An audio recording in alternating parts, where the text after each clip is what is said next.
ಆಮೇಲೆ ಈ cess surcharge ಪ್ರತಿ ವರ್ಷ ಹೆಚ್ಚು ಮಾಡ್ಕೊಂಡು ಹೋಗ್ತಾ ಇದ್ದಾರೆ.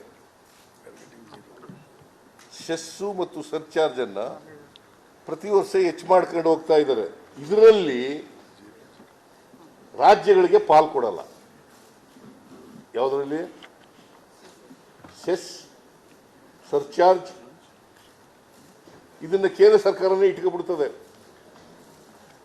ಸೆಸ್ಸು ಸರ್ಚಾರ್ಜ್ ಕೊಡೋರು ಯಾರು? ಪೆಟ್ರೋಲ್ ಮೇಲೆ, ಡೀಸೆಲ್ ಮೇಲೆ ನಾವೇ. ನಮಗೂ ಕೊಡಬೇಕಲ್ಲ ಪಾಲು, ಕೊಡಲ್ಲ. ಅವರೇ ಇಟ್ಕೊಬಿಡ್ತಾರೆ ಎಲ್ಲ.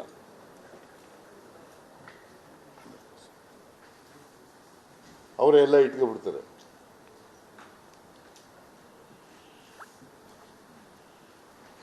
ಸೊ ನಾವು ಅದಕ್ಕೆ ಈಗ 16ನೇ ಫೈನಾನ್ಸ್ ಕಮಿಷನ್ ಮುಂದ್ಗಡೆ ಇದನ್ನ ಸ್ಟ್ರಾಂಗ್ ಆಗಿ ಆರ್ಗ್ಯುಮೆಂಟ್ ಮಾಡ್ತೀವಿ. ಸೆಸ್ಸು ಮತ್ತು ಸರ್ಚಾರ್ಜ್ ಅಲ್ಲೂ ಪಾಲ್ ಕೊಡಬೇಕು ನಮಗೆ ರಾಜ್ಯಕ್ಕೆ. ಕರ್ನಾಟಕದಿಂದ ಶೇಖರಣೆ ಆಗೋದು ಅದು.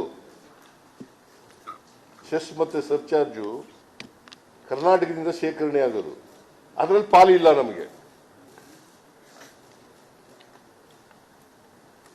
ಆಮೇಲೆ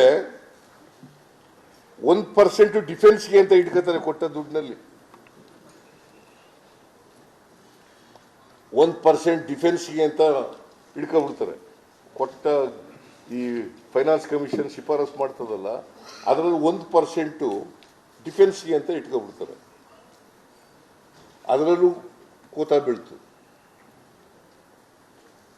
ಒಟ್ಟು ಕರ್ನಾಟಕದಿಂದ ಸುಮಾರು 1,87,000 ಕೋಟಿ ರೂಪಾಯಿ ಕರ್ನಾಟಕಕ್ಕೆ. 1,87,000 ಕೋಟಿ ರೂಪಾಯಿ ನಮಗೆ ಬರಬೇಕಾಗಿದ್ದದ್ದು ಬರಲಿಲ್ಲ.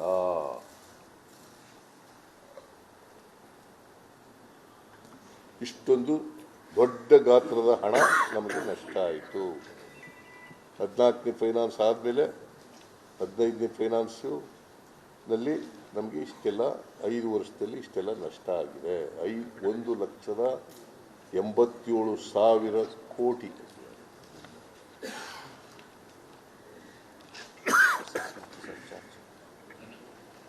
ಆಮೇಲೆ ಎಲ್ಲೂ ಸೇರಿ ಇದು ನಮಗೆ ಡೆವಲ್ಯೂಷನ್ನು ಎಕ್ಲಾಸ್ ನಮಗೆ ಡೈರೆಕ್ಟ್ ಟ್ಯಾಕ್ಸು ನಮ್ಮ ರಾಜ್ಯದಿಂದ 2,40,000 ಕೋಟಿ ಹೋಗುತ್ತೆ.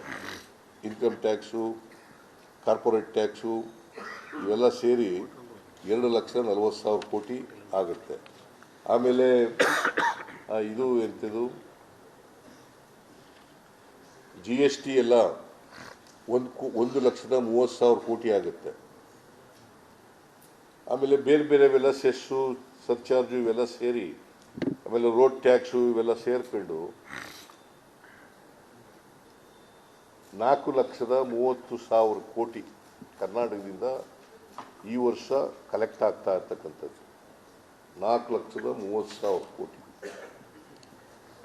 ನಮಗೆ ಅದರಲ್ಲಿ ಬರೋದು 50,257 ಕೋಟಿ.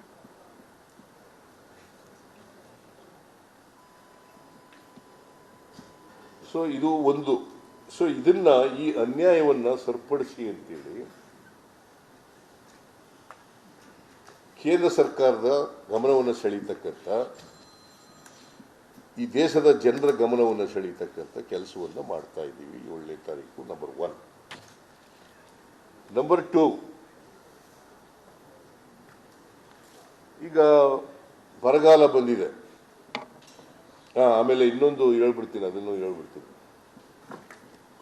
ನೀರಾವರಿಗೆ ಅಪ್ಪರ್ ಭದ್ರಾಕಕ್ಕೆ ಈಗಾಗಲೇ DK ಶಿವಕುಮಾರ್ ಪ್ರಸ್ತಾಪ ಮಾಡೋರು. ಅಪ್ಪರ್ ಭದ್ರಾಕಕ್ಕೆ ನಾವು ಹೇಳಿದ್ದಲ್ಲ, ಕೇಂದ್ರ ಸರ್ಕಾರದ ಬಜೆಟ್ನಲ್ಲಿ 23-24 ಬಜೆಟ್ನಲ್ಲಿ ಶ್ರೀಮತಿ ಎಂಥವರವರು ನಿರ್ಮಲಾ ಸೀತಾರಾಮನ್ ಅವರು ಬಜೆಟ್ನಲ್ಲಿ ಘೋಷಣೆ ಮಾಡಿದ್ರು. ಏನಂತ? ಅಪ್ಪರ್ ಭದ್ರಾ ಯೋಜನೆಗೆ 5,300 ಕೋಟಿ ಕೊಡ್ತೀವಿ. It is a budget promise made in the budget for 2023-24 of the central government. ನಾವು ಹೇಳಿದ್ದಲ್ಲ. ಅದನ್ನು ಬಸವರಾಜ ಬೊಮ್ಮಾಯಿ ಬಜೆಟ್ ಮಂಡಿಸುವಾಗ ಕರ್ನಾಟಕದಲ್ಲಿ ಅದನ್ನೇ ಮಾಡೋದು. ನೀರಾವರಿಗೆ 5,300 ಕೋಟಿ ಕೊಡ್ತೀವಿ, ಮತ್ತು ನ್ಯಾಷನಲ್ ಪ್ರಾಜೆಕ್ಟ್ ಮಾಡಲಿಕ್ಕೂ ಕೂಡ ಪ್ರಯತ್ನ ಮಾಡ್ತೀವಿ ಅಂತ ಹೇಳೋದು. ಈಗಾಗಲೇ ನಾವು ಫೆಬ್ರವರಿದಲ್ಲಿದ್ದೀವಿ, ಈ ಗಳಿಗೆವರೆಗೆ ₹1 ಕೊಟ್ಟಿಲ್ಲ. ಆದರೆ BJPಯವರು ಹೇಳ್ತಾರೆ ಏನೂ ಬಾಕಿ ಬರಬೇಕಾಗಿಲ್ಲ.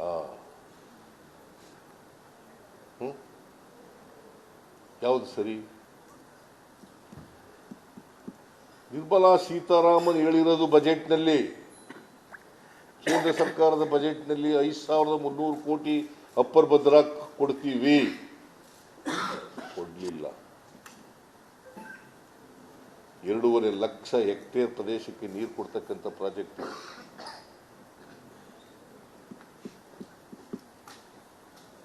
₹1 ಕೊಡಲಿಲ್ಲ. ಬಸವರಾಜ ಬೊಮ್ಮಾಯಿನೂ ಹೇಳಿದ್ರು, ನಿರ್ಮಲಾ ಸೀತಾರಾಮನ್ ಅವ್ರ ಬಜೆಟ್ನಲ್ಲಿ ಹೇಳಿದ್ರು. ಓಲಿ ಇಲ್ಲಿ ಹೇಳಿದ್ರೆ ಐ ಕ್ಯಾನ್ ಅಂಡರ್ಸ್ಟ್ಯಾಂಡ್. ಕೇಂದ್ರ ಸರ್ಕಾರದ ಬಜೆಟ್ನಲ್ಲಿ ನಿರ್ಮಲಾ ಸೀತಾರಾಮನ್ ಹೇಳಿರೋದು 5,300 ಕೋಟಿ. ಇವರು ಕೂಡ ಹೋಗಿ ಭೇಟಿ ಮಾಡಿದರು, ನಾನು ಭೇಟಿ ಮಾಡಿದ್ದೆ, ನೀರಾವರಿ ಮಂತ್ರಿ ಭೇಟಿ ಮಾಡಿದ್ದೆ. ಇವತ್ತಿನವರೆಗೆ ₹1 ಕೊಟ್ಟಿಲ್ಲ. ಈಗಲಾದರೂ ರಿಲೀಸ್ ಮಾಡಿ ಅಂತ ಈ ಡಿಮ್ಯಾಂಡ್. 11,495 ಕೋಟಿ ವಿಶೇಷ ಗ್ರಾಂಟ್ಸ್ ಕೊಡ್ತೀವಿ ಅಂತ ಹೇಳಿದ್ರೆ ಐ ಡಿಮ್ಯಾಂಡ್ ರಿಲೀಸ್ ಮಾಡ್ರಿ.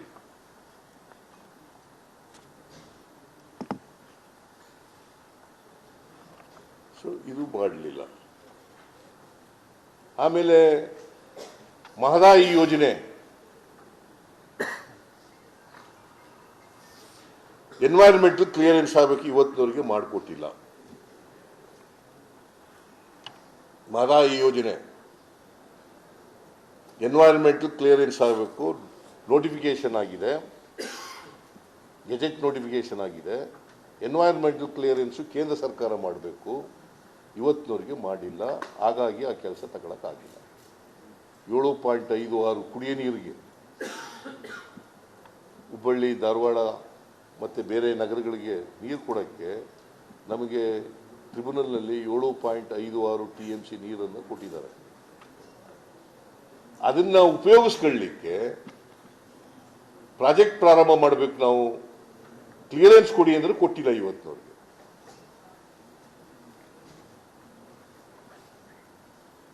That is number. ಆಮೇಲೆ ಅಪ್ಪರ್ ಕೃಷ್ಣ ಅದನ್ನು ನ್ಯಾಷನಲ್ ಪ್ರಾಜೆಕ್ಟ್ ಮಾಡ್ತೀವಿ ಅಂತ ಹೇಳಿದ್ರು.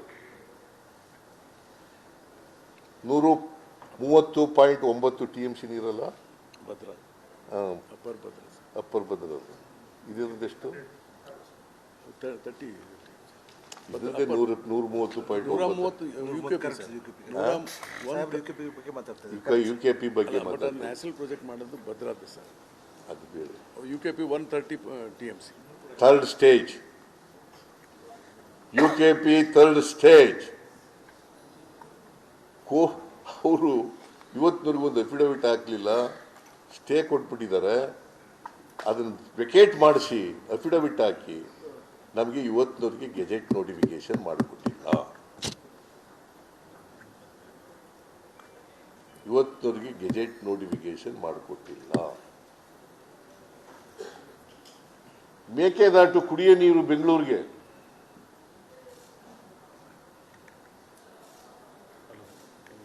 ಇವತ್ತಿನವರೆಗೆ ಅನುಮತಿ ಕೊಟ್ಟಿಲ್ಲ.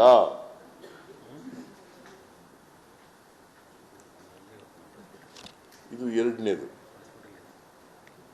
ಮೂರನೇದು,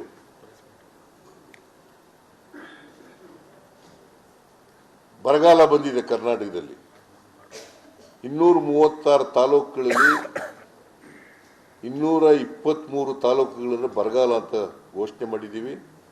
196 ತಾಲೂಕುಗಳು ತೀವ್ರ ಬರಗಾಲ ಅಂತ ಘೋಷಣೆ ಮಾಡಿದ್ದೀವಿ.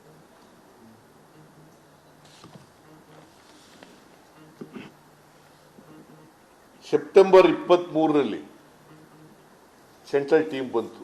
ನಾವು ಮೆಮೊರಾಂಡಮ್ ಎಲ್ಲ ಕೊಟ್ಟಿದ್ದೀವಿ. ಸೆಂಟ್ರಲ್ ಟೀಮ್ ಬಂತು. ಅವರು ವಿಸಿಟ್ ಮಾಡಿ 4 ದಿನ ವಿಸಿಟ್ ಮಾಡಿ ಕೇಂದ್ರ ಸರ್ಕಾರಕ್ಕೆ ರಿಪೋರ್ಟ್ ಕೊಟ್ಟಿದ್ದಾರೆ. There is a committee under the chairmanship of Home Minister Sri Amit Shah. ನಮ್ಮ ಮಿನಿಸ್ಟ್ರಿಗಳು ಭೇಟಿ ಮಾಡಲಿಕ್ಕೆ ಪ್ರಯತ್ನ ಮಾಡಿ ಕೊನೆಗೆ ಕಾದಿರುವಳು ಶಬರಿ ಅನ್ನೋ ರೀತಿಯಲ್ಲಿ ಕೊಟ್ಟರು ಭೇಟಿ ಮಾಡಕ್ಕೆ.